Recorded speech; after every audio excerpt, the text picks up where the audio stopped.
I want to talk about the fuss going on about vaccinations. And I want to start out by saying I'm vaccinated. I think people should get vaccinated. I love not having smallpox. I love, not having polio. Vaccinations are a good thing. But who's getting vaccinated and who isn't getting vaccinated? And this is the big thing. They're kind of demonizing unvaccinated people right now. The New York Times, a former newspaper, runs a headline that says least vaccinated U.S. counties have something in common: the Trump voters. It's dumb, stupid, Rick Wilson hated, Don Lemon hated Trump voters who are too stupid to get vaccinated. And whose fault is that? Well, Dana Bash on CNN, she knows. She's talking to the Surgeon General here. This is cut 17. President Biden did accuse social media platforms of killing people. Do you think conservative media like Fox News are doing the same? Are they killing people too with rhetoric like you just heard? Well, then I think all of us, including the media, including individuals, health professionals, have a responsibility to share the truth about health as science dictates, as science informs us. So it's a good narrative, right? It makes sense. Fox News Republicans are getting vaccinated less than Democrats.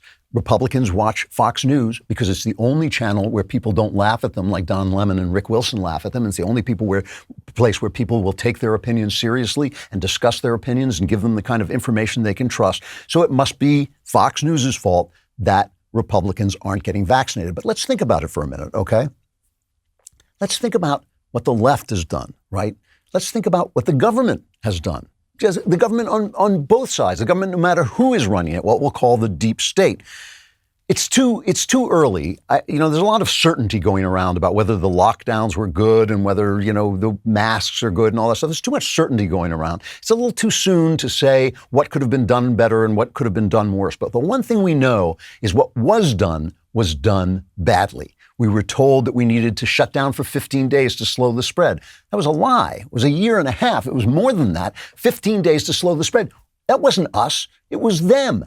We did what we were told. We said, okay, 50, that makes sense. We don't want to overwhelm the hospitals. We shut down. They wouldn't let us come out. We were told that Walmart and strip clubs could stay open, but your churches had to stay closed. It was fine. You weren't going to catch COVID in Walmart or in a strip club, but if you go to church, you'd be gone like that. We were told that rich people needed to stay home, but poor people, they were essential workers because I need to have a sandwich delivered. I need my Amazon books delivered. So the poor people could go out there. They'd be safe. They'd be fine. But it was rich people had to be safe and stay indoors.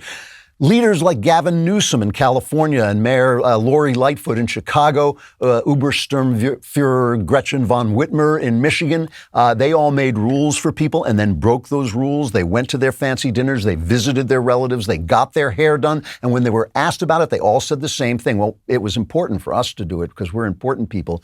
You're nobody. You're nobody.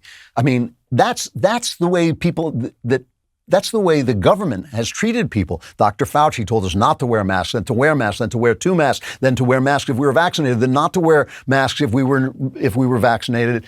And then it was like if you said Dr. Fauci's an idiot, this guy's a lying dirtbag. It was like, he's Dr. Fauci. He is the man. He is our hero. They were singing songs about him on late night television. What a wonderful guy he was.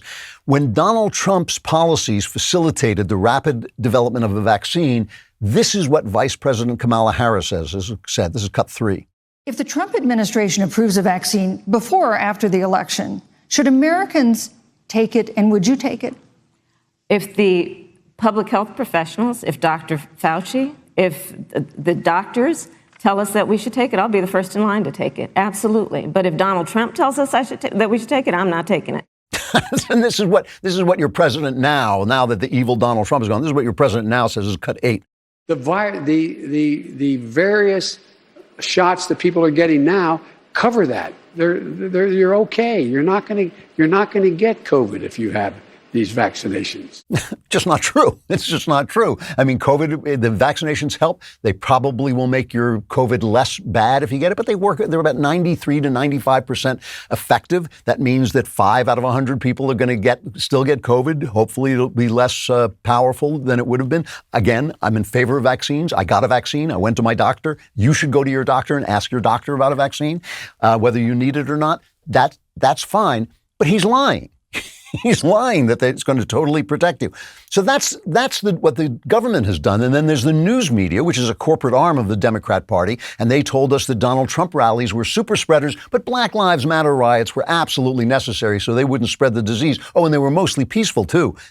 They lied about that. They said that Donald Trump colluded with the Russians. That was a total lie. They made a hysterical fuss about the dodgy sex charge against Brett Kavanaugh. That was a lie. And then they covered up sex charges that were plausible against Joe Biden. The New York Times has pushed into schools their completely false 1619 narrative that this country is racist in its DNA, which is a lie. When plausible evidence of Hunter Biden's influence peddling and the fact that Joe Biden was probably involved with that influence peddling came out, they shut down. They knocked the New York Post off social media. And they said that was a lie, and NPR said, oh, we're not going to run that story. That's just a distraction.